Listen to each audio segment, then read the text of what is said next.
passé, de reprendre force et vidant la main cachée.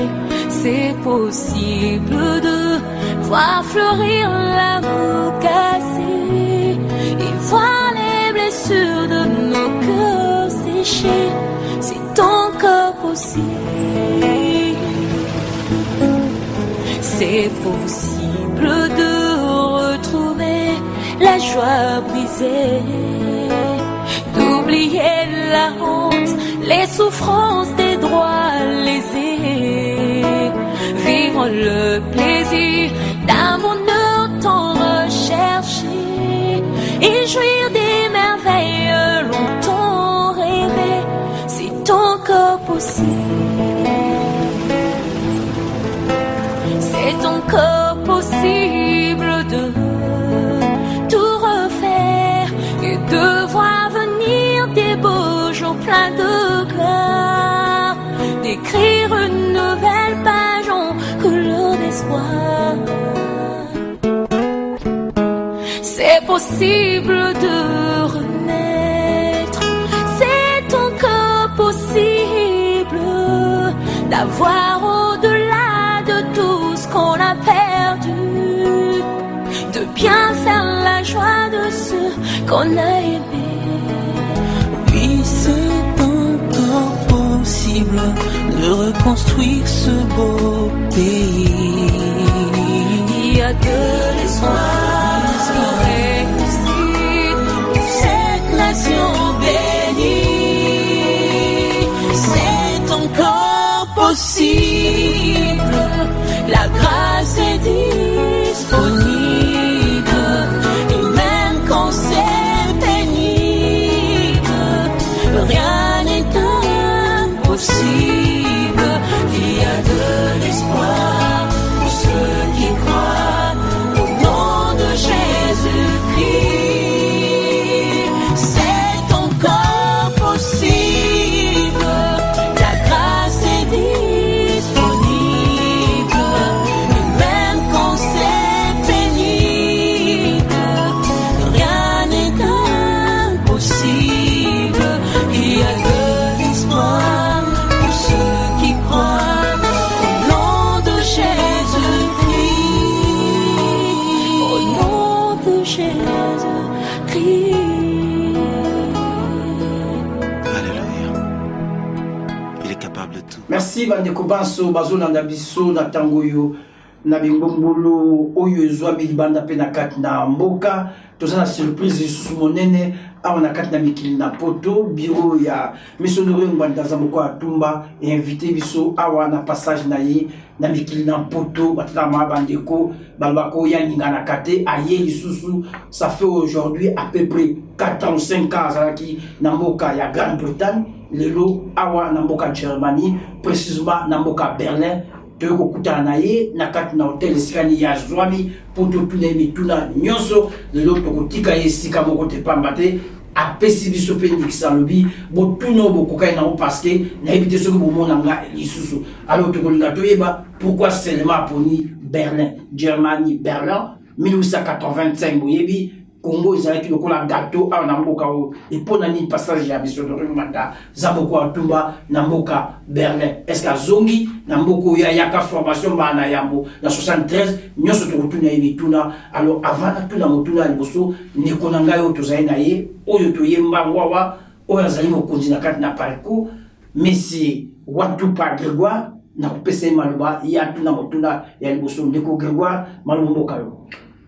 Merci mingi Kulutu Libita comme na momesano mokonzi oyo to salimanso to likina ba mayebele otoko pembeni nae a décidé que lelo apesa biso mangonga parce que nayebi que moment au tokoti et tout mal biso comme makasi tokoti ke boité andimi que ameka pe ko pesa biso to sala lokola moi review moko ya makambo miso aussi aloba apitsa zo mangonga azonga na makambo wana moto na ngali boso na ko meka ko tuna mokonzi ezali nazo mona ye santé ezali kitoko. Merci Miko Zala Pembe Nabiso. Ezali problème donc il y a occupation.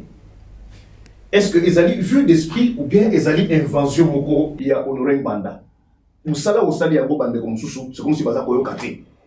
Est-ce qu'on recopie ça un peu quelques faits historiques, faits historiques, preuves tangibles où il faut convaincre les Congolais où ils parfois dans moins doute, pas sceptique, pas ignorant de la réalité, la vraie réalité. Il y a occupation, il y a beaucoup d'habitation, il y a beaucoup de. Merci bien, Grégoire. Merci, Libita. Je voudrais remercier aussi les copains Bakolanda Biso, Namasolo, Toutiko Solo. C'est vrai, Ndenge Olobi, na leki awaboye, na lekaka. Bisiko na zeko leka na leka. Mais lelo yebi ke na leki pona bengi sibi nubo ya kutokuta. Mais tina na zeko tambola nango, nyonse zeko faire partir la Ndenge Toloba keze na seyama. Voyage nangai, déplacement, to ba contact, na yemba kana monzembo te. Na lobaka ngo te parce que biso toze ko bunda na seyama. Bato bazo comprendre te seyama elinko la simplement discrétion, secret ko kota ko sala makambo yo, bato mosusu ba yeba pa yo ze ko sala te. Mais mosala toze ko bunda nango yango wana. Donc yebaka tout simplement que toze na kati ya mosala mai eze ko nyingana, mboka eze ko nyingana, bato ba ye ko occuper mboka na biso, ba de déterminer que ba kolongwa te. Alors comme bango ba de déterminer que ba kolongwa te bisonde il faut to pikola bango tarantino na zotambola wana. Donc na kanisi raison na koki ko sukana na limola na bino yango wana. Na question pe otuni Grégoire ezali problème ya occupation. Nako mekako ndenge osengi ke na pesa bino nano fait ba fait. Po bato mingi eloko pesa mawa mingi congolais azolinga komi occupé na problème ya mboka na ete. Mboka eze occupé.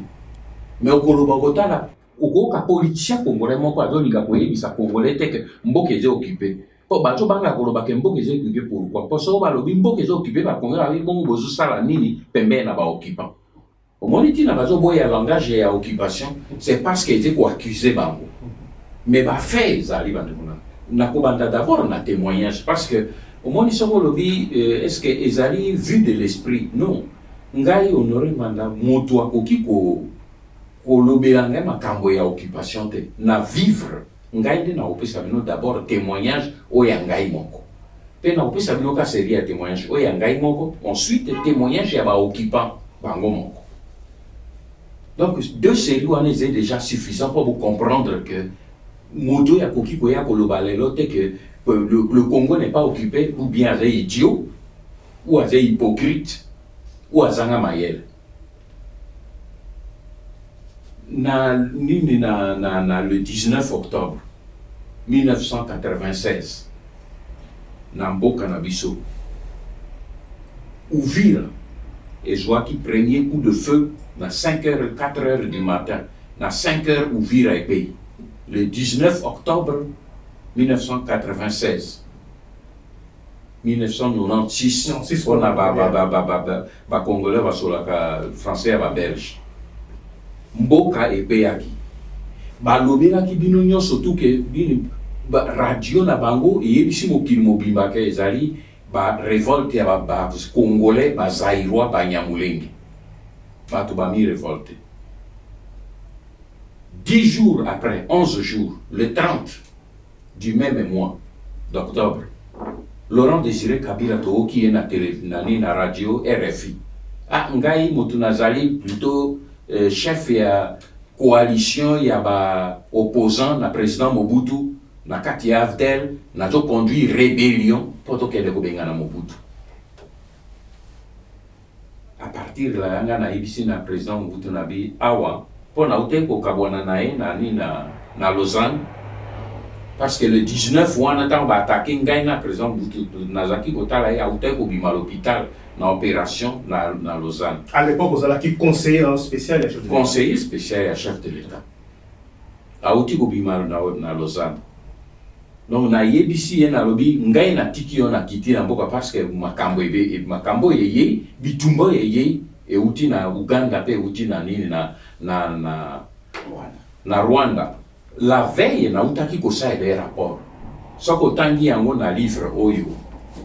Ainsi sonne le gland. Détails na kati. Na kati na yebisi yango polele na lobi ba ko attaquer mboka na biso na kati ya mikolo ezoya. ba Rwandais na ba Ougandais. Mais tango na tongo yango na ribisi lelo tanga yango ezena kati ya Sison Leclerc na tongo ba attaquer mboka. Na solo bango pa bo comprendre eloko nini oyo bazuto nga nazo benga occupation. Pe oyo ezali réalité. C'est ainsi que tango Laurent Désiré Kabila eko sa la déclaration na yebisi na président Mobutu na bi il faut to kende kokutana parce que biso tozena armée te. Oyo ko résister pour na yebi que ba américain basé derrière, ba belge basé derrière, ba britannique basé derrière, ba canadien basé derrière, ba angolais basé derrière. Nabi président, la seule solution il faut tout stopper. Le coup là-bas, on se souvient ba bombani ezé Rwanda na Uganda bati bango liboso to stopper bango. To kende ko sola bango. Museveni ngana ndina kende ko mona président dit tena kende ko mona nani Museveni. Le 4 novembre, Yambula Wanakaka, 1986. Donc le 4 novembre, 4 jours après déclaration, il y a Laurent Désiré Kabila. Ngai na joué avion na kei Kampala. Na kei kokuta na Museveni le même jour. Nazaraki na représentant na ngai na service kuna na Kampala. Azaki diplomate, collègue na yo, secrétaire national exécutif. Lufungule Lugerero. Ye motazaraki na Kampala. Ye motazwaki ba contact nyos pona kobongisa visite nanga. Azali wana botu na parce que moi quand le question na le ba histoire na tiaka ba témoin. Accompagné ngai na entretien avec mon directeur de cabinet à l'époque, Jean Chrétien et Cambo. Professeur Jean Chrétien et Cambo azaki directeur na ISTA dernièrement. Ba accompagné ngai mais bango bakota kite batika libanda na tozaki na Museveni biso mibale Museveni ayebisi nga na yebisi na bi na ye po na yebi ke bino yo moto je kwatake na bi yo biso to salisi yo président Mobutu salisi yo bongo récompense yo pesi Mobutu ya kwatake biso qu'est-ce que to sali yo Museveni alobi nanga alobi no ezali seulement po nanga etezei ba américain ba toko silika po na problème ya Rwandais na banili pe to ba makambo ebele ezali derrière ayebi singa certaines choses on a koloba te mais alobi polele abi biso na ba américain ba totoze ko attaquer mais tokoki ko stopper ndenge lokwa yo ye ngai na komi investir pour to stopper ya abi zilanga to zila waboy ngana zo bengisa Kagame akoya alobi ya le 5 a bengisi Kagame aye kokoma wana pena na Kampala. Kagame a komi na Kampala. Tokutani biso misato a huis clos biso misato. Abibo to na awa bo tokoki koloba makambo diplomatique monte to zebi to loba makambo ya ba service ezei polé les ebiso. Kagame azaki vice-président, mais ye moto azaki président Bizimungu le kwa azaki ndenge le kwa ambassadeur ka étiquette ya pam. Mais ye moto azaki ko diriger mboka. Pour ces problèmes ba tous ces problèmes ba utu. Alors ayebisinga ba dit bon tozali d'accord.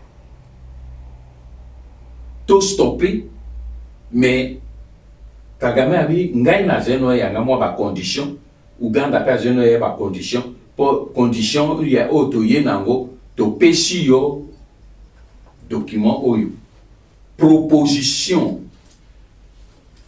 ya paix ngana bimisela bino yango ezali awa boena kati bino nde bolingi kotanga te na page 375 okomona document za proposition du Rwanda et de l'Ouganda pour la paix au président Mobutu ezali awa na page 315 yango ezali.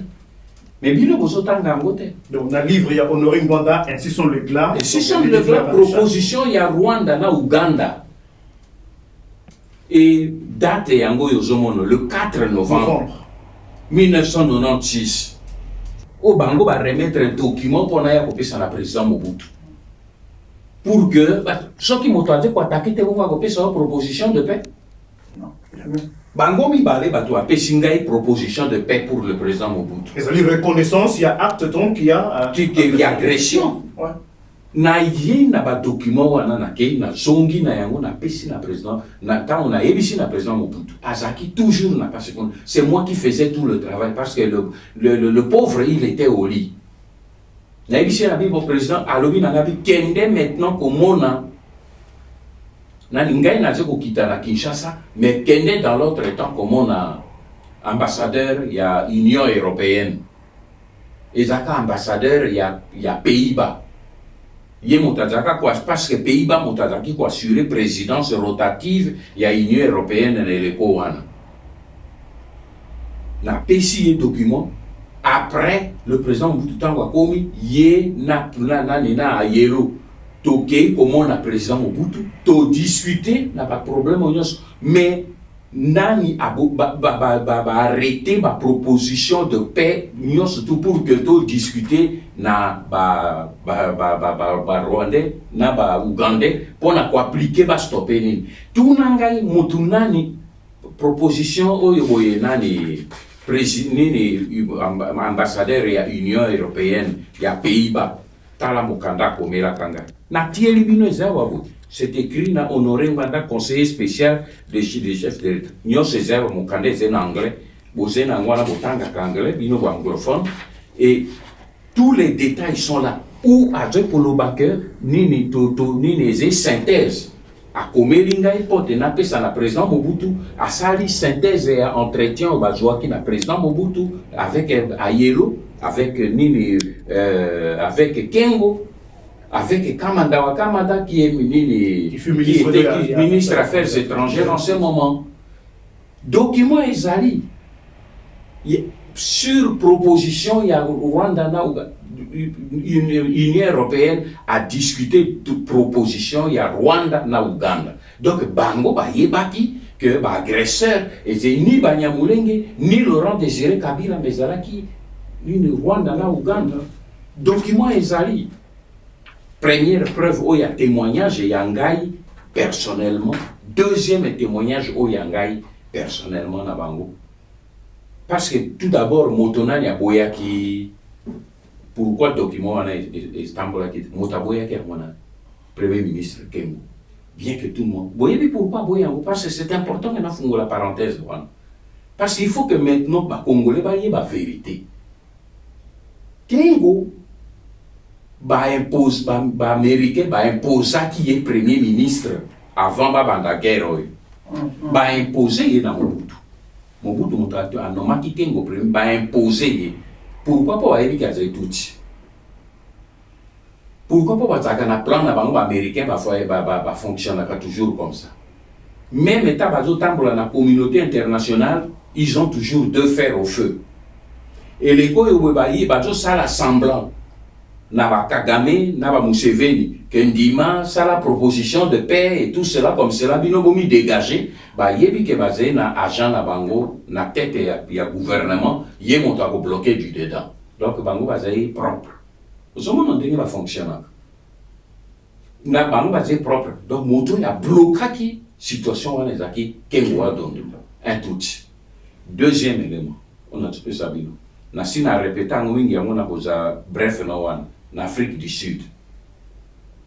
C'était la même chose. En Afrique du Sud, une rencontre au Salakuna ezalaki avec une délégation américaine, avec George Moose, avec Susan Rice. Mais au bout de Susan Rice, il y a un motakoma qui est donc il y a Obama, l'administration américaine comme conseiller. Mais pour le moment, il y a Azaki, Nani, agression, Azaki sous-secrétaire d'État. Puis au bout de maman, avant même Azalaki, pour ça, pour Kagame, na agence naïe. Donc, Azali Moutoupe, Azali Moutouya Kagame. Comprendre, Nazolo Banandenge à Mokolo. A motu ya Kagame na li kende plus loin te bozeba na mikete bo comprendre na yebi yango mama wana za kipe wana na rencontre wana bango balobeli ngai polele bakei boye gauche droite balobeli ngai polele balobi maintenant oko traiter na biso po biso ba tutozei ko attaquer biso ba tutozei ko programmer pe ba pesi même ultimatum. Baye ko pesa oya bango pe proposition bango pe basalaki oyo ya bango proposition nyonso ezali awa pe na kati ya nini na bino natielaki bino yango nyonso ezali na kati ya livre nini ainsi nini agreement ya nini ya proposition ya baaméricain pour accord ya kosigner avec Laurent Désiré Kabila pour que arrêter nini bango bato basali yango nini président mpona nani na président Mobutu signed by president Mobutu proposition bango basali nati yango awa baaméricain bango kutu bapesaka nga document oyo donc nayebi te eloko nini bacongolais balingi napesa bango comme document mpo bayeba que ce pays ce n'est pas la rébellion des Congolais mais ça a été attaqué par les puissances qui sont venues de l'extérieur pour venir attaquer chez nous. Non seulement ça, on a porté la troisième catégorie. Témoignage et agresseur bango mongo. Américain. Na sali citation ya biloko oyo bango mongo basali. Américain bango mongo basalaki créer basali citation nani Georges Mousse, sous-secrétaire d'État. Secrétaire d'État na commerce Ron Brown. Basalaka déclaration bango poli pour dire que toke na guerre pour na récupérer ba matière première na Afrique. Mais ba agresseur oyo basalaki mosala wana sur le terrain. Les deux personnes on a kutanaki na bango Kagame na Museveni. Bino so botala ngo plusieurs fois en Afrique en morceaux. Mais pas ça les témoignages, limite. Ils ont dit très clairement, Bisso va tout recruter, tout organiser, puis tout attaquer comme Zaïre. James Kabarebe, il est mon quasi Kolobango pour les que Yemutu a organisé, à pour ramasser, à utiliser un verbe qui est humiliant. Bisso va tout pour ramasser. Opposants congolais, tous autres pesaka bango le pour et le contre, pour la côté bango et pas ensemble pour essayer de crédibiliser notre action. Mais quand la personne lui-même a son lobaboué, tu sais ce que le témoignage, il y a occupation et pas yanani. Mais tout est là, les éléments sont clairs. Donc, documentaire auquel on a l'allusion, et ça dans le domaine public, il y a un qui interview pour la tati. Donc, Afrique en morceaux, on va reconnaître Afrique en morceaux. Peu oyebi Grégoire nini entre parenthèses Afrique en morceaux wana oyebi origine nango ainsi sonne le clan parce que maman yo ya mwasi oyo asali Afrique en morceaux wana ye ayaka ko interviewer ngai sur base ya livre pe alobi wana na 98 alobi monsieur Banda livre yo boye makambo yo komi ozali c'est vrai que l'équipe parce que média na kanisi to kozonge nango lelo média na solo ke biso makambo mosusu aye zongeli ngai kotuna ngapi mais est-ce que okoki kondima une chose na agence na biso ba charger ngai na sala nini documentaire moko munene pour l'an 2000 wana tozena na 98 abi pour l'an 2000 pour na sa 80 moko monene. Alors, nalingo que nous ça la tour du monde, surtout en Afrique, pendant que nous tournons à témoigner sur une harmonie au cité na kati ya livre na yo. Na joapé témoignage na bango. Pour recouper sur ma camboyo lobby c'est vrai. Nabi maman, tu peux y aller. J'ai accepté brusquement comme ça, Nabi mais non mais parce que je sais que je dis la vérité. Maman on a accueilli 8 mois après à Zongelinga, quand on a Zongi mission. Abi mais monsieur Manda, vous ne pouvez pas croire. Ce que moi j'ai récolté, c'est au-delà de ce que vous avez dit. Et c'est Afrique en morceaux qui l'a sorti. Elle l'a sorti. Parce qu'elle m'avait interviewé en premier. Donc il y a eu des témoignages où il y a Bango Monko, Balobi, Angona Kati. Puis reconnaître très clairement que Bissonde Batou, Tosali, Makambo, Oyonso, même choix, il y a Laurent Désiré Kabila, Bango Monko, reconnaître que Bangonde, Bakeko, pour Laurent Désiré Kabila. Et puis quand tu vois, même ambassadeur des États-Unis, Simpson, Dan Simpson, Nani na Kinshasa. Mais nanda konanga ya tango toujours discuter na ye dans ma résidence mais ezaki ba problème ya sécurité. Na tuni même ngabi me Dan. Est-ce que vraiment vous oubliez les Américains vous commis léger vous? Moto bino ok ko soit pas remplacer Mobutu c'est le terroriste oui enlèvement américain oui. Américain et tout ça. Ah oui, mais monsieur Mwanda, vous croyez que nous, on a oublié ça? Qui vous a dit qu'il est devenu notre ami? Et il a relevé un détail que par pudeur n'a pas jamais. Ah oui, mais tu sais que cet homme-là, donc Laurent Désir, a violé l'américaine qui était là-bas. Ah oui, je sais. Ah oui, vous croyez qu'on peut oublier ça? Donc, vous voyez comment les choses. Vous me permettrez parfois de révéler maintenant certains détails. Non, je ne dis pas ça pour salir la mémoire, mais c'est un fait. Nani Dan Simpson a relevé ça, mais moi je savais dans les rapports Izalaki que la dame là, quand on l'a récupérée, elle a fait cette déposition, vrai ou faux, mais elle a fait cette déposition. Donc on dit que témoignage et zo utana bango moko, et pe nangai. Bakoki ko bombela ngati on voyait que batwana bakoki ko raconter ba makamoso pour vous autres, mais à moi ils ne peuvent pas me raconter des histoires parce qu'ils savent que je connais leurs secrets. Et là vous avez bien assez à moi rien que tout yeba pour un viol moko ya on va lui ba limbisa Laurent des caméras parce que c'est américain millions de viols ba congolais bazo comprendre des le litazo comprendre non c'est quoi important qu'on les litazo c'est ça. Au moins que quand on viole mon va pardonner mais il y a biso congolais qui bangote. C'est là la différence et c'est pour ça qu'aujourd'hui nous allons parler un peu de toutes ces choses là. Le problème est de la mentalité de l'élite congolaise parce que tous un amour dans boka na biso américain pour un viol moko ya américain babi tokobo alobi na ngabi okanisi que togo c'est tango togo régler to sisi na e som to sisi to utiliser ici togo régler compte mais ba régler qui est compte na 2001 ba régler compte ils ont réglé compte et ba kamate ni biso mona ndeke ba o ya Rwanda wana ko ba ebotia ils ont réglé le compte donc tango salemi na bien donc tata ya lobira kinga sakana kité donc ba bosana kité ils viennent de lui régler le compte. Pas américain batambolaka comme ça, mindere batambolaka comme ça, mes frères. C'est comme cela que eux fonctionnent. Et il faut comprendre ça.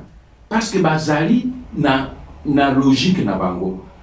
Et puis, nini na toujours ce que na ningi ko sukisaize na côté ya nini ya ba participation, ya ba multinational na bango ko ba salaki. Bazaki est belé. Na kokota na détail na niveau yote. Mais na kosuka pour bo senginga ba preuve ya sukezali le document d'enquête et d'études que j'ai faites qu'on a mis à disposition sur les réseaux rwandais le document de 30 pages. Dans ce document na Taïsibino Polele mes frères que présidence de la République c'est-à-dire conduire mboka na biso. Bino otia kasobo zolo ba président de la République ou ba Kabila ou bandi Joseph Kabila. Non. Nathalie Sibino que présidence de la République pour la République démocratique du Congo et bandi na Kigali. Le président du Congo, il s'appelle Paul Kagame. Il y a un moment qui m'a reconnaître un moment babi que ça lapsus. Babi que j'ai lapsus le bout ban qui m'a sali lapsus. Je suis désolé à sali lapsus. Ils savent que la direction du Congo est à Kigali. Moto est dirigé Congo numéro 1 est Kagame. Na bimiseli bino yango na nini na kati ya nini ya na document oyo na saela il y a 30 pages na kanisi na saela parce que le quoi na ebaki que bozoya j'ai essayé de reprendre un peu pour rafraîchir la mémoire na bino c'est ça. Le document na tela ki bino moto ya zena tête ya mboka ezei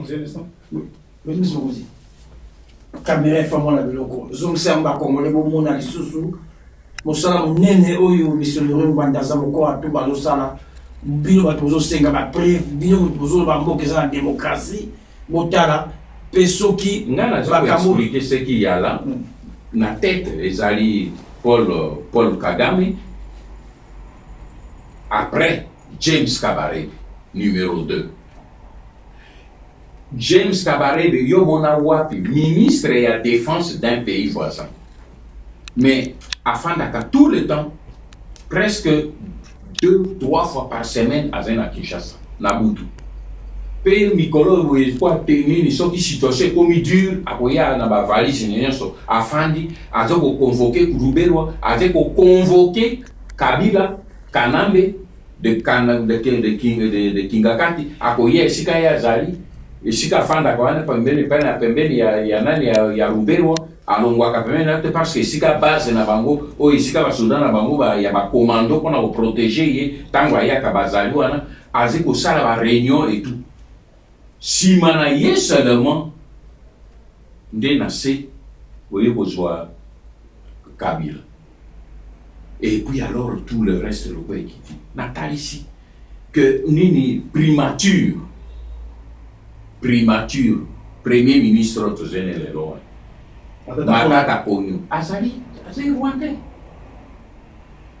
bisonde tozo kangamiso mais azali rwandais les faits sont là na tina loba bato balingi bakende kotuna lunda bululu na butu ye alobi que nini nazalaki na droit ya kokutana na ba agresseur te mais Grégoire vous posez une question toujours ça la histoire bongo bato oyo boye kamanda alandaki ngai d'abord nani Chimbombo apesaki ngai Chimbombo tokende kokutana na bango na Afrique du Sud ezalaki ba agresseur te et puis de deux bato nini oyo boye oyo na nini na sommet OIA extraordinaire réuni na Togo uniquement pour le Zaïre.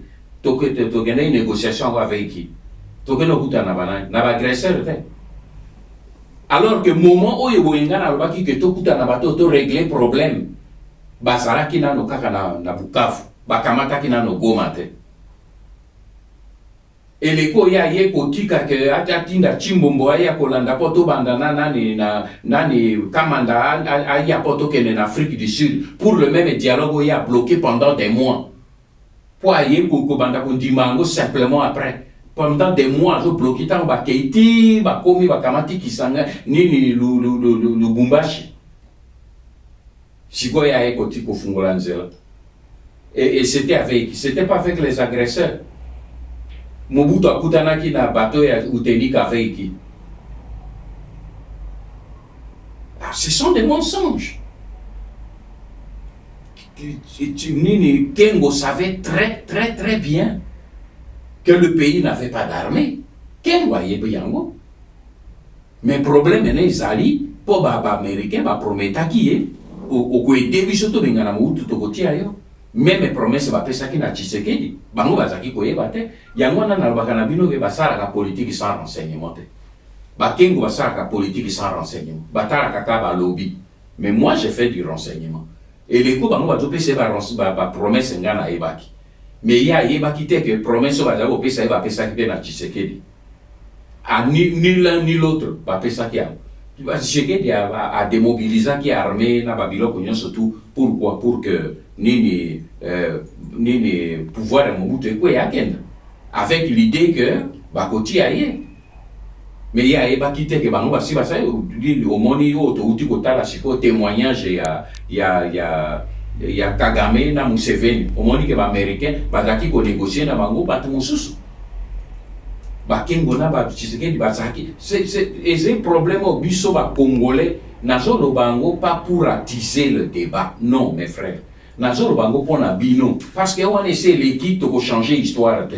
mais ngai nazo pe sa vérité po été ya bino biso to komi tozo kende faire la fin mais nazo bimisa la vérité pour que été ya bino ba jeune lobby mboko tozo tikela bino soki même soki to libérer yango pas to libérer mboko lobby c'est une promesse que je vous donne tozo libérer le Congo toko libérer yango lobby mais tant que toko tikela bino mboko wana bu commettre erreur te tala tino ngana zo pesa bino ba détail nyo c'est songi te Et dit que mbeba na biso ba erreur na biso ba faute na biso bino boye bango. De ce côté la population je crois que l'on fleur quand même que vous allez pour ça l'exception, il faut un peu héritage. Mais nanjo sala yango leki nangai tellement pour des fleurs, merci beaucoup si vous jetez des fleurs, mais pour nangai ezali au moins tose ko ko loba que to collèguer na ni tant tose ba hymne national au but que le pays la liberté que nous léguons à notre postérité. Mais le serment, toujours pas dit serment de liberté que nous léguons. Toujours ça, la serment de liberté. C'est-à-dire que tout est un pays libre à notre postérité. Mais tout est un pays postérité, liberté. Et j'ai serment. L'île monogota ozo bima tozo yemba tozo kanisa ke tokoza la juger lobby sur le champ ba koko na biso tabi nzembo yo zaki ko yemba ya debout congolais obaki serment de liberté. Quelle liberté au ticket du peuple là? Génération ni au ticket du peuple là. C'est très fort. Tout ça là ba faute d'accord.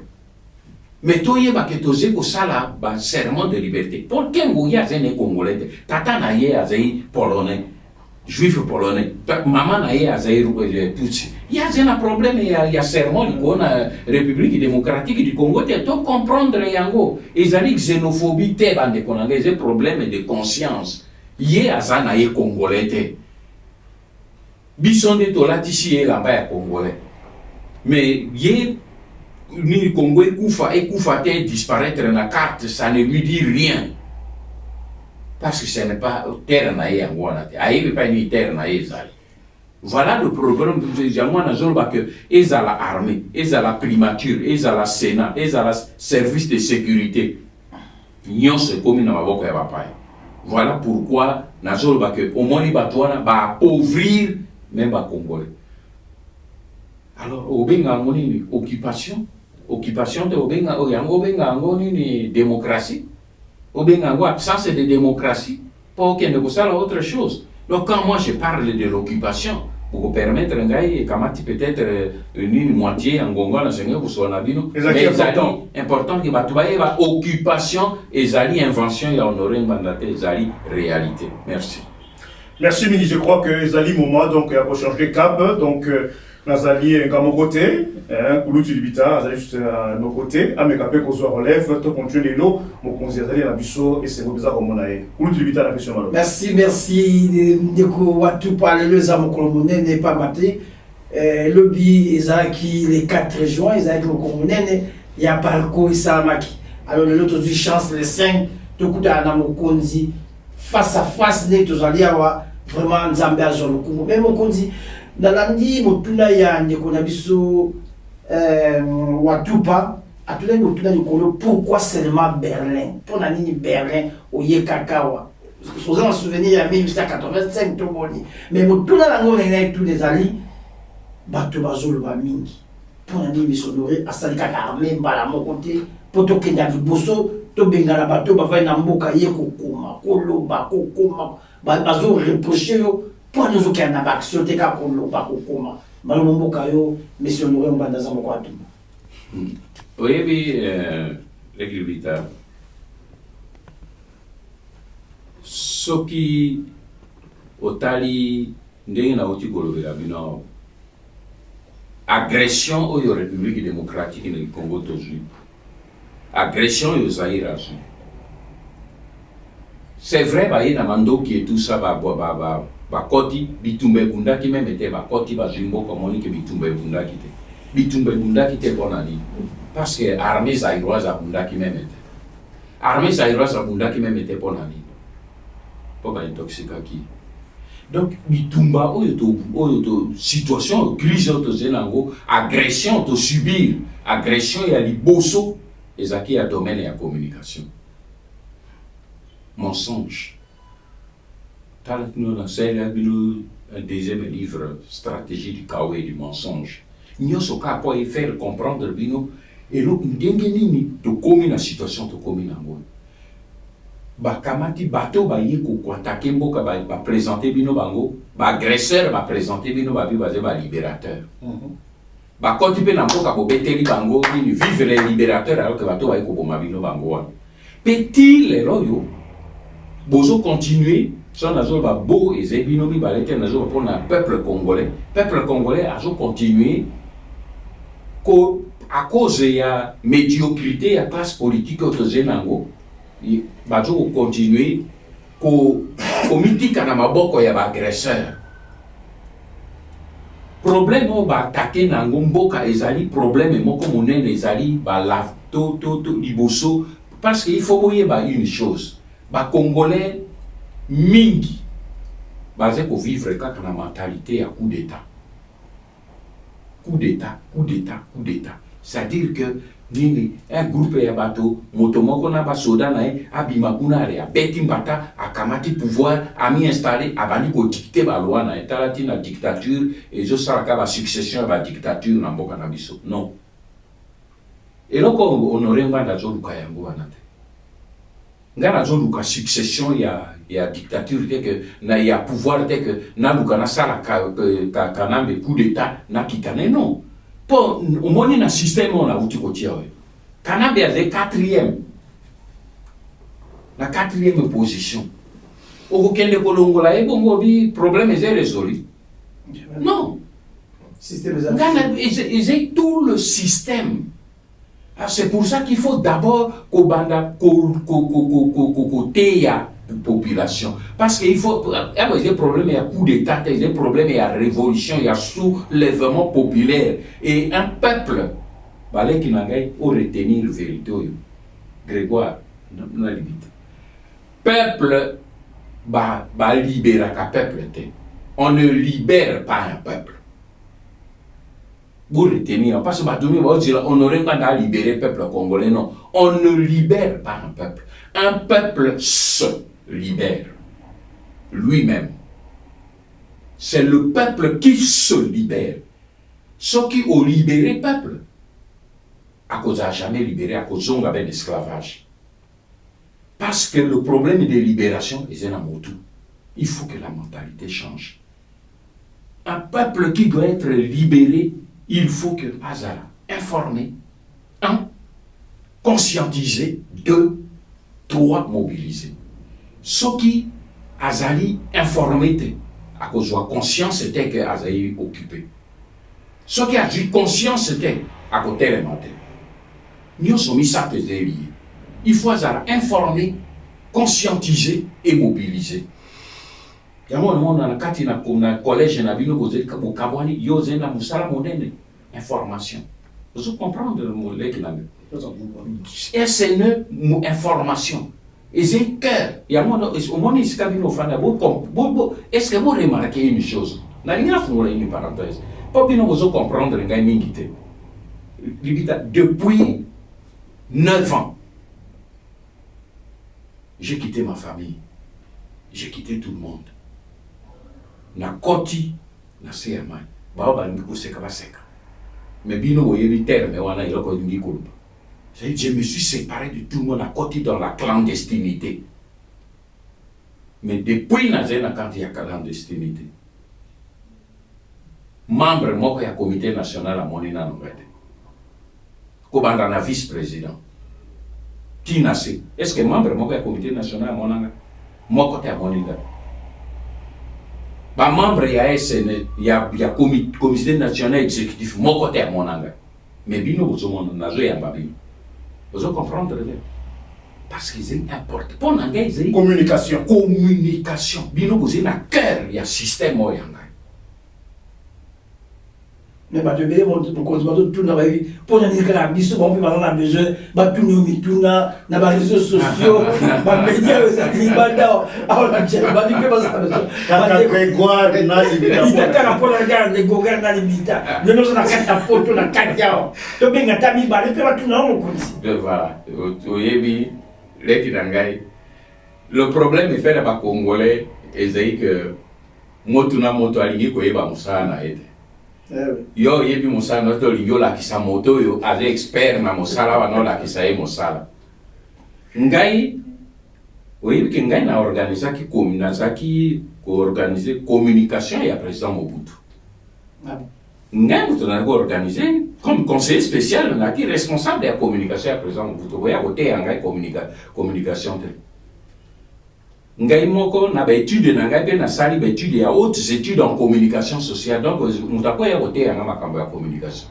bato bazolo bela bilo combien de journalistes bazena kati ba vrai nga ko passer temps na nga na ba prendre na ni na ba simulacre te ba ko ba kia bon bino bo nga non c'est différent bino vous avez ba arme de ya journalisme et résistance pe bitoye ba que même un chef d'état c'est comme vous avez quoi na Kende le quoi même ba François Hollande ba Obama et tout ça azali na équipe ya ba journaliste na ye oyo que tango alingi ko pesa message na ye ya communication apesa kabango mais bango bazali na situation normale ngai naze na kati ya clandestinité naze na kati ya c'est différent c'est différent nalingi ko tuna bino obotu poser batwana une question Massoud commandant Massoud akufaka pona nini moto ya bomaka ye wapi na kati ya ba journaliste ba faux journaliste vous comprendre mboka na ye kotaki na monyingi révolution na we zangi leader pona nini parce que sali erreur po azaki na ba expert pona domaine wana te. On ne prend pas ce cause na kati ya clandestinité, on ne se fait pas approcher par n'importe qui. Ba protester, c'est leur problème. Mais moi, je traite avec une équipe oyo naze nango sûr à 100%. Que si ka nazo sola na bino aboyi, et si que sili tango go kende, ngape na changer hôtel, na simizela na kei, pas de trace.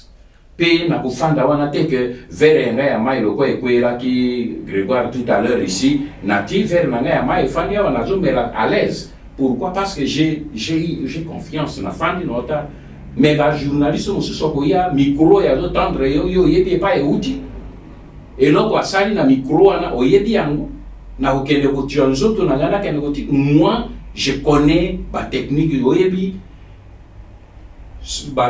soko te na bamboka mosusu babinga baformaka bato équipe antiterroriste na mboka epe na biso na RDC na Zaïre ngai na formaka équipe ya antiterroriste topesa bango formation parce que Kadhafi azalaka kusala ba acte ya terrorisme na Zaïre mais formation bapesaka na antiterroriste les informations ya terroriste bakobanda d'abord koyekola formation à terroriste. Sauf qu'il y a comment les terroristes opèrent et aux antiterroristes comme jamais.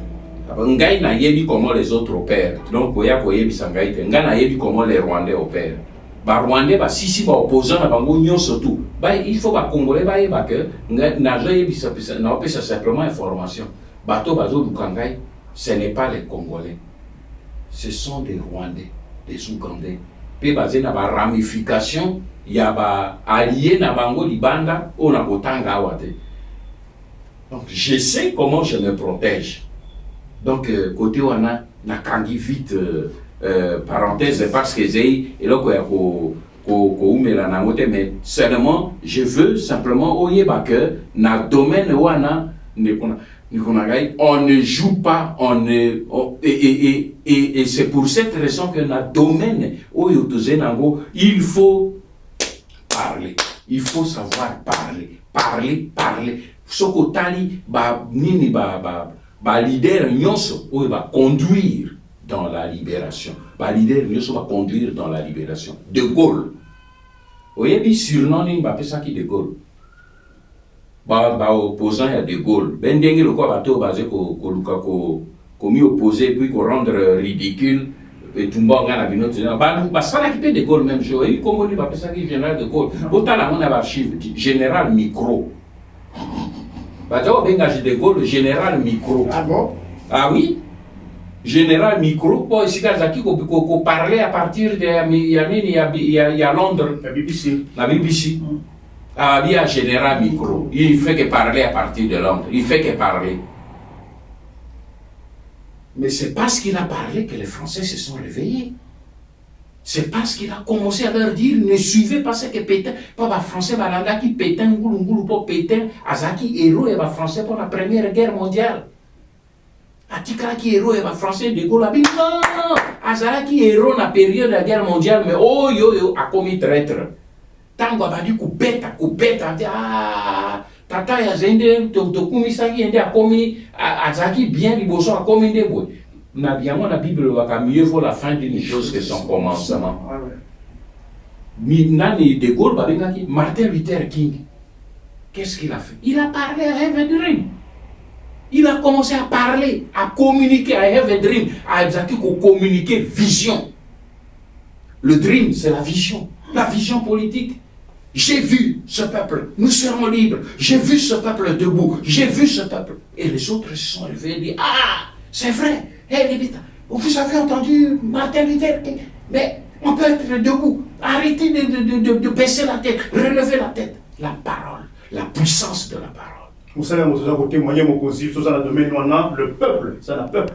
Oui. Merci beaucoup. Parce que moi je crois à ça que le peuple finira par se mettre debout. Mao Tse-tung, il a écrit, il a parlé. L'armée a suivi simplement après. C'est une phase finale. Là, Ayatollah Khomeini, il n'avait pas. Azaki n'a pas moyen d'autoser dans les noter. Cassette audio. Il a fait tomber la 6e puissance du monde de l'époque. C'est la parole. Les gens qui font des critiques dans des domaines, on va y éviter. Ceux qui vont critiquer l'ignorance. Et comme le Congolais veut prétendre tout connaître, même dans le domaine où il faut qu'il y ait une limite, donc il ne faut pas confondre coup d'État na soulèvement populaire. Coup d'État et sengeli na peuple te. Yangwana ba mingi ba zo tunanga na sa coup d'État ngana yebo sa coup d'État. Ah mais qu'est-ce qu'il attend? Il n'a qu'à former. Est-ce qu'il a une armée? A jouaka armée? A sarakaka. Mais qu'est-ce qu'il attend? Pourquoi bisoto sengeli na coup d'État te. Comme j'ai dit, un peuple se libère. Et pour que le peuple se libère, il y a 3 processus. Il faut qu'il soit informé, conscientisé et mobilisé. Donc, comme une 3e phase. Parce que le peuple a été informé, il est conscientisé, maintenant, comme une mobilisation. Et mobilisation, on est vers le soulèvement populaire. Et soulèvement populaire, vous voyez, avec un petit déclic et tout simplement, paf, et puis ma cambochie. Merci, Bandeko Boyoki, Baso, Balobaka, action, mais Boyoki, Ndegni Mokonzi en lobby, à l'Axibisopé, peuple Azara comme libéré Yemoko, mais leader à Libéaka, PPT. Merci, monsieur Laurent Banda. Oui, je peux ajouter une chose. Moïse a libéré le peuple à Israël. Mais qu'est-ce qui est arrivé? A libéré un peuple qui ne voulait pas se libérer. Peuple on a Koufa qui n'a désert. A libéré Bango. Pharaon a Koufi. Mais ils sont morts dans le désert. Pourquoi? Parce que Babi, nous étions mis en Égypte. Moi, les Cambomo, nous étions mis en Égypte. C'est la même chose, le quoi bateau et alelo. Au moins, Moutuni, Rwandais, a yé, na moi, bongo, a payé $100, Congolais, bien, c'est bien. Manda, kenda, tibotika, biso, nini, kamere, soko, batindi, na bongo, a kabore, sika, maya, sika, ye, katumbi, oui, nini, Mazembe tout puissant, Mazembe, comme, nini, République démocratique du Congo. Donc, mentalement, Bazali liberté. Bazali liberté. Bazali nan esclave. Nakati na bongo bazali esclave. Peut-être pas na kosekisa binote mais non soki sawana peut-être bon to le ka on a ti ko poser question na yo. Oyebi natanga ki livre moko. Na États-Unis. Tango benini guerre esclavage et zaki ko sala. Nini américain blanc wana azai à nord. A Kene qui côté la camarade n'est sud esclavagiste, Bapianini a Babiranga Koko. Alors, tant que comme Penaye, Amoni a traité un jeune noir esclave qui était beau, bien, mais intelligent. A Ebishi Kamarabi, moi j'achète cet esclave. A dit, ah bon, mais c'est un type intelligent, il fait les choses, mais gens habinons de Tekelangaye. A Tekeli esclave, Kumbaya. je retiens ce nom. Azui Kumbaya, à matinée dans nord. Tant que commis, le lendemain matin, Abengi Kumbaya, Kumbaya vient. Aïe, Abiare. Puis ça, Kati, symbole n'est esclave. Yon sa Kati, Abi Kumbaya, tu es aujourd'hui un homme libre. Comme moi, tu es un homme libre. Ton chef là, ton ancien propriétaire, vous commis égal, a expliqué, Abi osé, c'est un homme libre. Yo commis intendant. Vous travaillez la peine en gagne, mais osé intendant. On est travailler à PC, tout bien. 8 mois après, camarade, il y a Sud-Ouana et Kotalae. Tant que Kotalae, Kumbaya Zaki, intendant, au Salamisa, les Boun. Batiko Sola Bangonae, Kumbaya Koti. Tant Kumbaya Koti, à Monica Solanani, mon ancien patron à l'équipe ancien patron a dit Kumbaya patron a commis prosterné. Tatoya a dit mais tu es malade. Kumbaya, tu es un homme libre. Mets-toi debout. Tu n'as pas encore compris que tu es libre. Voilà, c'est ça. Il a libéré Kumbaya, mais Kumbaya ne s'est pas libéré. C'est là le problème. Donc, tout ça va Kumbaya Bela Congo. Tout ça va Kumbaya Bela Congo.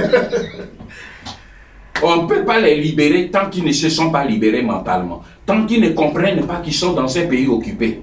Et tant qu'ils ne comprennent pas qu'ils doivent sortir de l'occupation. Qu'ils ont un beau pays, un grand pays qui s'appelle le Zaïre, le Congo. Et qui sont un grand peuple, avec une grande richesse que les autres recherchent. Mais que derrière moi, alors ils seront. Ces gens-là, ce sont des Kumbaya. Merci. Mais il faut tous libres pour tout. Merci, merci. Merci, monsieur Honoré Mbanda. Ça pourquoi Tumba, Nabanzi Bozo dans Dabiso Pinza, Tolbi, Apesibiso Ngonga Nyoso, Abibo Tuna Nyoso, Bo, épuisé Nyoso Lelo, pour d'attirer Ngonga pour lobby, Toza Suga Abinote, Bandeko Boyoki, Toza Ngonga Obungsate, Nakozonga Mbago Epa Yandeko Nangai, O Toza Inayawa, Ndeko Watupa, Malbezoni Mokoyo. Merci, merci Ndeko Libita, vraiment Isaïe Sengo, exemple on vous appelle c'est-à-dire vraiment très très fort. Comment la question qui nous a libéré dans mon touté à côté de jour esclave et ancien maître naïf. Alors merci mais qui m'oppose pas en action, les a vraiment très fort. Non mais un peu pour relever dimension, il y a attitude, il y a des médias européens par rapport il y a combat nayo, combat il y a libération il y a Congo. Mais comment expliquer Honoré Banda que aux autres aucun soutien médiatique, donc la vérité historique avec Bafé où tu peux révéler à propos de la peuple congolais. Comment expliquer cette attitude? Donc, il y a besoin d'un mainstream media, donc médias, il y a système européen. Merci. Grégoire, c'est une question fondamentale, une question profonde. Je vois quelques minutes là-dessus. D'abord, pour faire remarquer une chose. Na évité ce qui voyait un tableau exact ce que c'est que les médias internationaux. Les médias internationaux et tout ça. Est-ce que vous voyez que les médias internationaux, 9, tous les médias internationaux, 80%, il y a des médias internationaux. Et il y a 9 Namoki. Les 9 multimilliardaires tiennent entre leurs mains 9 multimilliardaires à travers le monde. Les études sont là. Bango Batoua Simbi, 80% il y a médias internationaux dans Maroc. Et bateau wana, multinational, ou il y a ramification. Et c'est quoi ba tentacule, il y a pieuvre. Bangonde wana bateau, bazaka ko élevé, ko placé et ko déplacé ba chef d'État dans un pays puissant au monde. C'est pour ça mon aka mingi biso africain to zaka ko commettre erreur. To zaka ko lantaka ba dirigeants politiques occidentaux. Ils n'ont pas le pouvoir. Ces gens-là n'ont pas le pouvoir. Le pouvoir est dans la main, il y a deux structures. Le pouvoir est dans ma multinationale. Oyo, basé, simbi économie ya mboka, puissance ya mboka non. Pe basé ko placer bateau na bango pour contrôler mukili. Pe pouvoir est dans maboko ya peuple na bango. Média oyo bango ba simbi. Média bateau wana ba simbi média. Média o bango ba simbi ne ya mwana ko contrôler, pe eze ko orienter peuple. Donc eze likambo moko monene. Or il faut boyer une chose baleki nanga. Domaine où soulever wana eze domaine moko extrêmement stratégique. Très peu de gens maîtrisent cela. Et ce qui ont maîtrisé en côté, c'est difficile. Le monde d'aujourd'hui, c'est le monde de communication. Structure et monde a zongué les qu'on a vu là tout à l'heure. Que domaine le domaine le plus stratégique parce que c'est ça qui touche le cœur du pouvoir. Ba multinational wana ozomona bango batu ba concevoir ba organiser pe ba conduire agression et déstabilisation de la République démocratique du Congo. Bango va instrumentaliser simplement le Rwanda et l'Ouganda. Mais c'est eux. Je vous ai parlé, pendant que vous un peu remué militaire, le cas n'a pas Sabino Izali, par exemple, il y a Nini AMFI. American Mineral International AMC. Il y a Jean-Raymond Boule. Yé ami proche du couple Bill Clinton. Couple Clinton.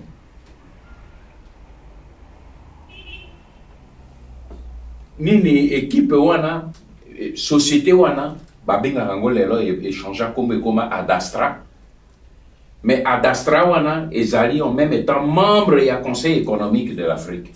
Vous n'êtes pas là-bas. Donc au moins parce que directement, ils contrôler l'économie, relations économiques, il y a Afrique, Mobimba, pour les États-Unis. Adastra. Et Adastra, basé na filiale na Bango. Filiale na Bango, il y a une NASA Betchel. Oyo et Saleli Bango, Bango de Batoa Menaki guerre na Est. Et les troupes pesées au sol. Bango, comme basé Batu, il y a NASA. Na satellite, ba photo satellite, où il y a infrarouge, pour la position, il y a batonabiso quoi, bazo les cananzela, nyon surtout, bango basé comme on. Donc, tozaki le quoi, bolumbu, d'abord tozaki na armée, mais de deux, tout ce qui se faisait, ba communication, il y a armée na biso nyon so basé qu'on enregistré, bazo mon ba mouvement nyon surtout, tozala qui attend la chance mon côté. Ya kolonga guerre wana tala tina oyo ngana na mi investisaka dès le départ na lobi puissance autoze nango to kolonga ngote po tozo buna na ba Rwandais na banite en allant les voir je savais qui était derrière ba multinational wana au monique même nani Jean Boule a pesaki 50 millions de dollars oyo investisaki pona ko soutenir kaka bitumba wana jet privé oyo nani Laurent Désiré Kabila zaki kotambola na ezaki ya AMFI. Donc omoni pe bato wana bango batu ba attaquer mboka na biso parce que omoni tango bazé ko attaquer déjà basé na Lubumbashi responsable ya AMFI a été signé accord avec Laurent Désiré Kabila, il y a $1 milliard pour l'exploitation de Gécamine. Avant même que Kinshasa ait payé. Donc, aux hommes, on a que Bango, Kolo, Bato, Sali, Makambo, et Penabiso. Alors, Bango, Bato, monter système et à mensonge, Joana Nyoso. Bango, Bato, basé pour contrôler CNN. Pebino, mon a dit, message à l'okuta CNN, a dit, Kosopa. Soko, yeti, na poto. ba RFI na bino bozoba nyonso eze ba filière ba zwaka mitindo eze uta pe na bato wana likolo tozali komona ondakisa lelo phénomène katumbi ezali kolela média yango yango tendance alors que bato wana pourquoi c'est parce que tango yo boye makambo ezoleka nani bwa buvie na bino wana mais tongo ataka kolanda ngai lokwa na nini na Gmail ba 4h du matin bwa buvie azobenga pona mi interview pourquoi les gens hérité que nazali pe au kasi hérité que na position na défendre des vérités po ya yebi le ko nazo ke no sola na ba agresseur bwa buvie aje ko interroger nga aje ko interviewer nga mais les gens nazo combattre ba adversaire wana bwa buvie abo zonga na téléphone te pourquoi parce qu'il y a eu autorisation du colotel na lo bila bino biloko concret pour vous comprendre tout ça dans le concret ba koki kondima yango te. C'est pour cette raison que ni bitumba ba leki na ngai okena ngulu te parce que bato wana nyonso lokwa nini to na zongela toujours kaya AMF pour na jika exemple moko mais ezebele hein ezebele na tikeka réseau moko ba réseau ezebele mais AMF wana azali en même temps na nini na contact na nini Lazare Kaplan International ANC mais Lazare Kaplan International wana ezaki yana il y a un percement. Maurice est un percement. Mais Maurice est un percement. Premier agent, il y a CIA na Congo en 1960. Yé Motoazaki na kati ya Chimnani na plan ya élimination du monde. Yé Motoazali bato batombolaki président Mobutu batie na pouvoir. Des années après tata agent na vivant na kaisa ninga comme ça va 100 ans Nicolas. Tous les temps que tant on a Zaki à côté, à présent Mobutu, administrateur général, conseil spécial, tous les voyages, j'ai dit bien tous les voyages que j'effectuais en Europe, pardon, aux États-Unis, des missions de service aux États-Unis.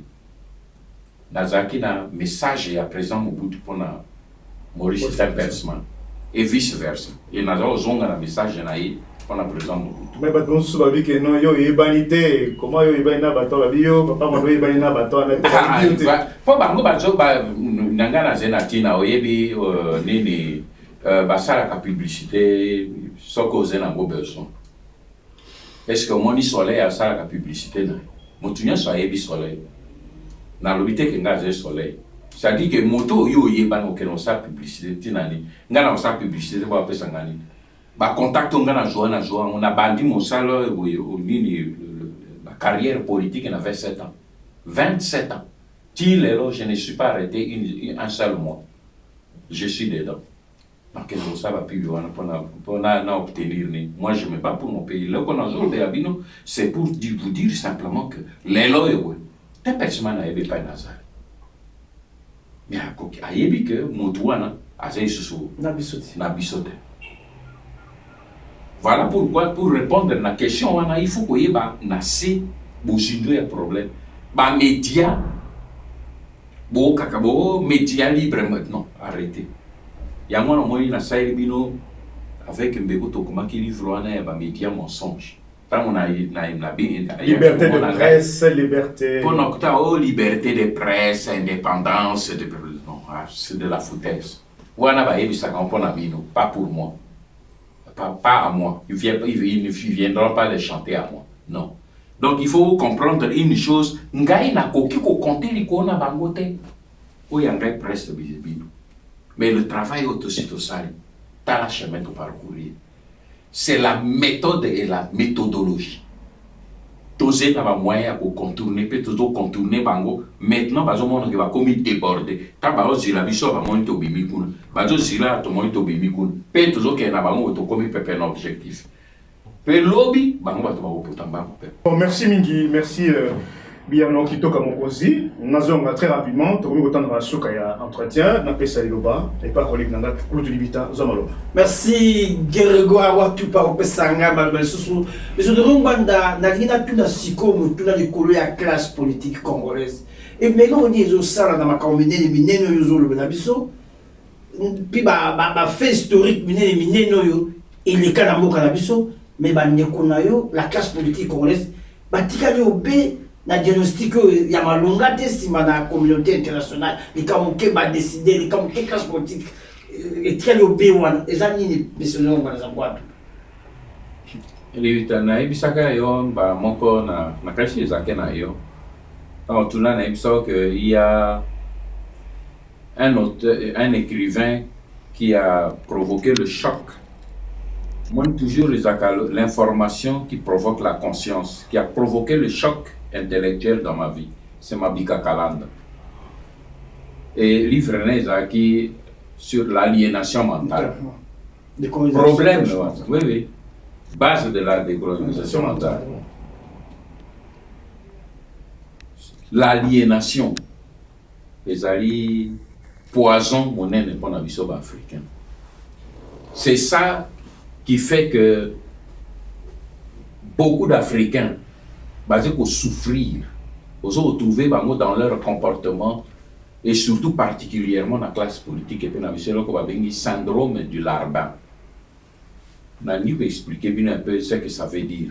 Syndrome du larbin, en français, et l'ingikoloba motuoyo, yé azali na société où il y a esclave ndenge lokwa touti oloba to na société où yase pe bato yo boye bazali ko écraser yé a commis tellement d'admiration pour na ba maître bazé ko dominer yé ba bourreau na yo bazé ko dominer yé a commis tellement d'admiration na bango qui a commis ko travailler inconsciemment vis-à-vis contre ses propres intérêts et l'intérêt de sa propre classe.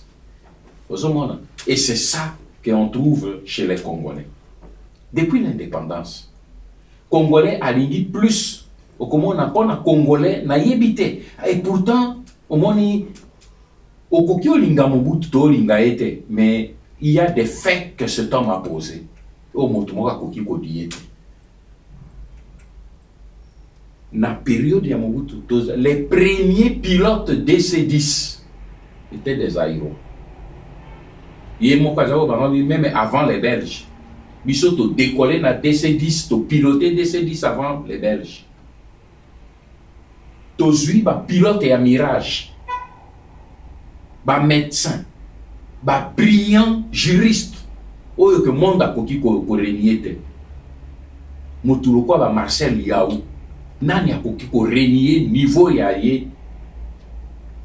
Professeur na université, même na poto. Il fut aussi mon professeur na droit, na Lovanium. Il m'a donné cours de droit à Lovanium. Nous avons des sommités. Talakata nini le débat oyo ba délégué zaïrois ba Zouaki avec ba belge. Sur le contentieux belgo-congolais, le débat de la vérité. Talané va ridiculiser les Belges, na presse na bango. Le Zaïrois n'avait pas de raison d'avoir des complexes. Mais nous avons comprendre que les Loyoboye ont commis complexé devant les Rwandais, complexé devant les Occidentaux, complexé devant tout le monde congolais. Pour pouvoir Rwandais à même aux États-Unis pour qu'elle ne présenter en Amérique Zaïrois. Zaïrois. Si on a zolo excusez parfois et puis ça quoi maïbi manamiso. Ba Rwandais ndenge biso tozaki relation tozaki na mona ba Rwandais. Biso ba tuzo même ba Rwandais na mo Congo pona ko bazo mona na même été biso nde ba tuzo traiter ba problème ya Rwanda tuzo représenter bango lelo Congolais, namono un leader politique congolais azo potaka sima ya Kamere, azo potaka sima ya Ruberwa, pour que ne komono ba américain pour azo pouvoir na Congo. Oh Nzambe Mokonzi. Il y a quelque chose qui ne va pas. C'est là le problème ici que Zali a moi les problèmes na ibisibino, c'est dans la tête. Tous un problème dans la tête ya moi combat na ngai pona bino ba leki pona génération na bino. Oh, il y a biso peut-être c'est foutu, mais bino. Mon combat est que vous ne puissiez pas tomber là où nous sommes tombés. Bino, moi, nayebi, parce que na lobby que journée à l'élan mobile à disposition à bino. Donc, on va aborder un peu problème et à qualité à jeunesse. Na koyebi, ça bino exactement ce que j'en pense. Parce que j'ai des soucis sérieux vraiment pour le niveau et la jeunesse na biso lelo. Sauf que nous avons observé ce qui se passe sous mes yeux. Quelque part, je tremble vraiment dans mes prières. Je dis, Seigneur, est-ce que vraiment, Kokiko Sali sentait que jeunesse et Abimanakat, il y a torpeur au biso to l'aliénation mentale. Et puis le deux, jeunesse, une classe politique, il y a des problèmes et ignorance. La plupart, mais la plupart des hommes politiques, tant on a l'intervention là-bas. Tant on a la journaliste na biso na mboka, leur propos. Et ça, et puis ça m'a. Autant la niveau ya motu, que là, soya sali, babi a des professeurs à l'université. Mais ce qui m'a loba et bimi na monokonaye, au kanisi ki a outi na village. Ayebi monde ndenge zalakate. Soko oki lelo mutulo kwa mova omono ye aze ko biloko azo bimisa ba insanité azo bimisa na monoko na ye et puis po azo ba azo ko utiliser le mot de liberté de ce que pour la souveraineté alors que aze ko servir l'occupant peut aze ko tenir le discours il y a un révolutionnaire azo ye ba eloko ni ezo le ga bongo na ye peut-être le là lingi ba no bengaye Charles Blé Goudé à Sika ya Congo, comme il faut défendre l'intérêt à Congo. Vous voyez, bien na Blé Goudé na zemo kolo. A kene bozo image et peine à Blé Goudé. C'est ça toute la problématique. C'est là toute la problématique. Azoye bate que kuna Blé Goudé était au service à Zaki pour soutenir Gbagbo qui était le fils du pays. Yé a de soutenir nan. Yé Mova de soutenir. Blé Goudé soutenait Gbagbo. Gbagbo est le fils du pays ivoirien. Il se battait pour la Côte d'Ivoire, mais Yé Mova a de soutenir.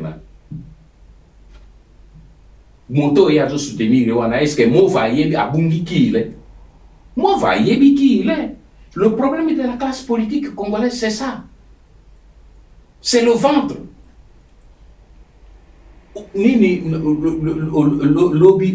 Qui ont fait de ce Rwandais Raïs Bamova Kiyungu Gabriel na 2002 Kiyungu Gabriel à l'équipe à Saliba en tourloupette à l'équipe via un de mes neveux, le neveu de mon épouse en Europe. Pour jouer à téléphone. Honoré, mon frère, ce garçon est un Rwandais, Tobenganaye. 2002.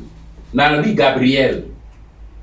Tangwa utaki kozwa ba déclaration nangai après nini imposition ya mwana ya Rwandais wana zena na bango na tête ya pays. Gabriel Mwabi mwana wana ya Rwandais honoré na tangi ba déclaration na yo nazali na Jeune Afrique devant moi azali Rwandais ndeko nango zena raison il faut to benga na ye na Gabriel yo moto zena ye na ni na pays alobi azali Katange banda ko sala déclaration kuna pona ko renier ye pona ko yebisa ka ze Katange te ngai na ko lâcher te to ko kenene jusqu'au bout to ko benga na ye. Mes frères, quelque temps après, le même Gabriel Kiyungu, il comme toto et oyo akomeka ko voter contre ye to ko bundana ye to ko kata katanga to na lobi unzambe mo santu dans quel pays je suis né. C'est là le problème mes frères. Le même Gabriel Kiyungu, il comme toto et tout.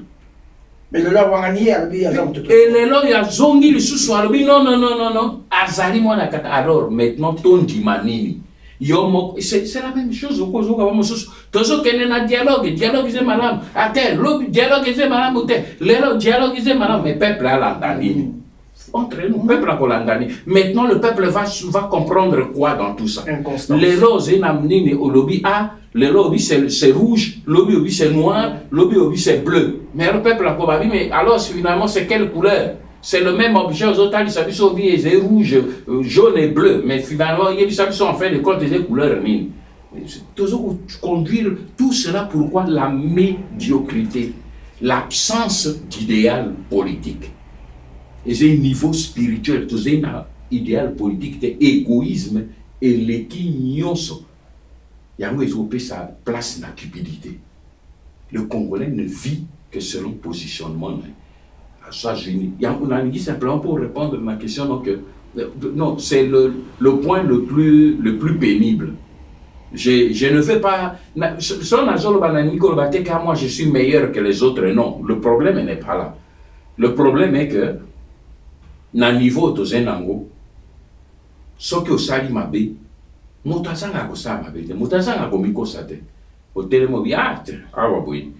je me suis trompé ici. Je crois que le peuple peut vous faire remarquer que vous avez commis une faute. Et c'est le rôle du peuple. Parce qu'il est le gardien. Avec hey yo, arrête-toi. Avertissement. C'est comme ça que ça se passe dans les régimes démocratiques. Et tu peux sur avertissement. Keba. Ça, au Québec, tu peux sanctionner. Donc, tout homme peut faire des erreurs et se ressaisir. Mais ce qui te commis à ce niveau que les leaders politiques, leaders entre guillemets, parce que pour être leader, il y a des critères. Mais ce qui est obligé aux Kambabatu, cela veut dire qu'il faut aux Anamouinda et aux Talisamatunse. Il y a un manque au monde. Mais ce qui est au monde au monde, les gens au monde noir, les gens au monde jaune, les gens au monde. Alors, il faut conduire, qu'est-ce que vous allez transmettre aux autres? Le problème, n'a évité son à répondre à la question. C'est pour cette raison que le premier ennemi du peuple congolais, c'est sa classe politique. Et le deuxième ennemi du peuple congolais, c'est le peuple congolais lui-même. Il doit se libérer. Qui n'attendent pas qu'on le libère. Merci Badeko, tozali penza kokoba, monsieur Lorum Bandaza Bokwa Tumba penza à disposition na biso, apesi biso taka, apesi biso ngonga, totuna nyonso tokamola sopona ye po ngonga mosusu tabuzu tozwa lisuté yazalaka motoyo lelo apubuki lobi akeibo tabuzu lobi to éviter soki tokozwa ye. Ndeko Grégoire nazoli mbango epai na yo otuna motuna tokoba se kokoba na maso tolengi pona monsieur Lorum Bandaza Bokwa Tumba. Vas-y, Tokomi na souka ya première partie de l'entretien entretien. Moko j'ai été choqué aux alliés na message moko ya copé ça à ce sujet avant que to chuté pendant mokolo il y a de la partie oyo na ici on dit que to garder au moins longtemps on met quand même que son peuple congolais aux alliés besoin na yo surtout na époque oyo au peuple azali vraiment mato union soutien mais pas na yo. Bon na kopesa message na suka ya entretien autour sur ngana bino ce qui va message monsieur Zali na kopesa ngo tout à l'heure tozai na on niveau d'analyse au niveau ya peuple na kozwa message peut-être étape par étape na niveau ya jeunesse na ni étape oyo boye na linga qui simplement que peuple à comprendre que occupation tozoloba ezali vue de l'esprit. Occupation de ce que ezali réalité. Toze ko souffrir na occupation. Mboka ezali occupé. Na uti kotali sabino que ba fait ou na vivre et tali sibiso que ce qui problème ezalaki ya biso moko ba congolais mais les problèmes ezali aussi différents. Mais les loto yebate problème autosé na ngoy c'est problème entre biso ba congolais. Autosé na guerre mondiale, guerre civile.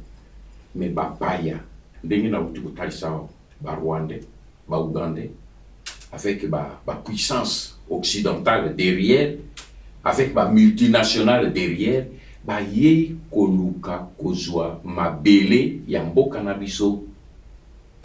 Ba lingi baleki na ngai pour comprendre que occupation wana était pour que et ya pour 2 mois ou 3 mois.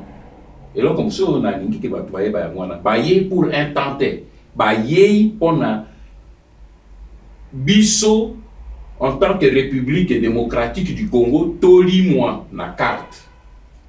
Ya ngwana ba bengi balkanisation. Lelo yo boye oyebi bibita yo lingaka football mingi tozalaka na entraîneur moko ya Léopard comme ezaka vidinique et le koyo ezaki na authenticité bazobenge vidinique ou vidinique na presse azaka nini Yougoslave lelo ya zai nationalité na ni kata to il faut pour la koya bon ni Yougoslavie limwa Yougoslavie kufa bakata mobité et panzana Kosovo, voilà. donc lelo yoboye eloko bango balingi kosala mpona mboka na biso yango wana soki otangi peut-être soki nzambe apesi occasion tokosolola ngo na biteno ezokowutana oyo ezokoya tozwa mwa mai topema moke bongo to reprendre mais soki nzambe asalisi tokosolola yango mais bato wana bayei na intention ke bakende te bayei mpo bafanda seko bakamata mabele na biso pe babandaki na est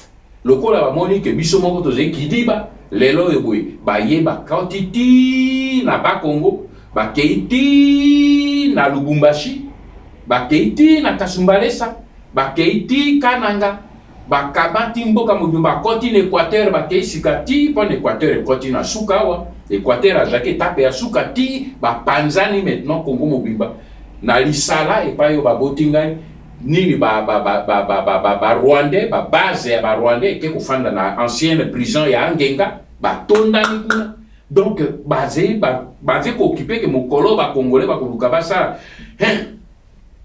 bango bakangi nzela.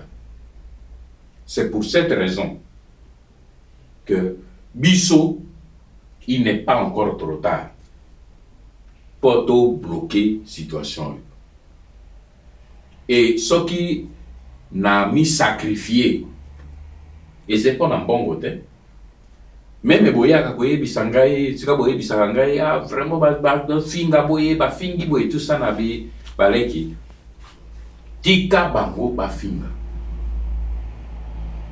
biso to bokota kunate bino bomi distraire na ko finga te ça ne sert à rien biso to kota pour ko zwa ba congolais to telemisa ba golikolo. Ce n'est pas le problème de tout le monde, mais de ceux qui seront debout. Pas aucun de l'avant. Mais ceux qui vont comprendre que Mboka est allé occuper, et que ça difficile. Il y a un pays où tu bandit étape que le peuple a été occupé. Et le message est à le peuple congolais, il y a que Mboka est occupé, et on ne libère pas un pays occupé avec les dialogues. On ne libère pas un pays occupé avec les élections. Non. Pas pays, c'est le peuple qui se lève et qui bouscule. Il y a un autre on avait tapé le reste est masso. Tomber la main, bon, tu vas. Merci Miki, merci beaucoup. Je crois que peuple boke ne mosikate kalate tome kape kopé moké to kozonga ndenge mokoza lobby na deuxième partie à échange na biso to komela mingi pour la solution à sortie de crise ya Congo est-ce que kozala masolo tali dialogue élection ou bien peuple moko mi assumer na kati ya soulèvement populaire boke ne mosikate on revient kalate. Merci. Tout est possible. C'est encore possible.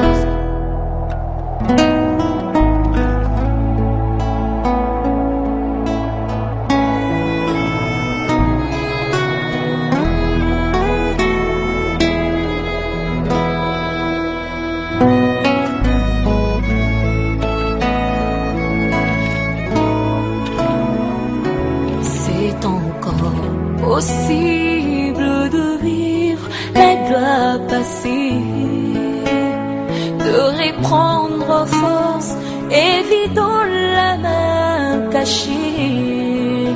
C'est possible de voir fleurir l'amour cassé, il voit les blessures de nos cœurs séchés. C'est encore possible. C'est possible de retrouver la joie brisée, d'oublier la honte, les souffrances des droits lésés, vivre le plaisir d'un un bonheur tant recherché et jouir des merveilles longtemps rêvées, c'est encore possible. C'est encore possible de tout refaire et de voir venir des beaux jours pleins de gloire, d'écrire une nouvelle page en couleur d'espoir.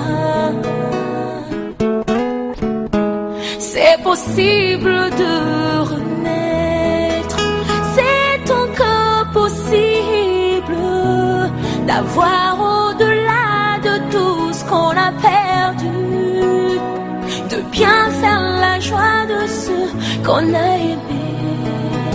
Oui, c'est encore possible de reconstruire ce beau pays.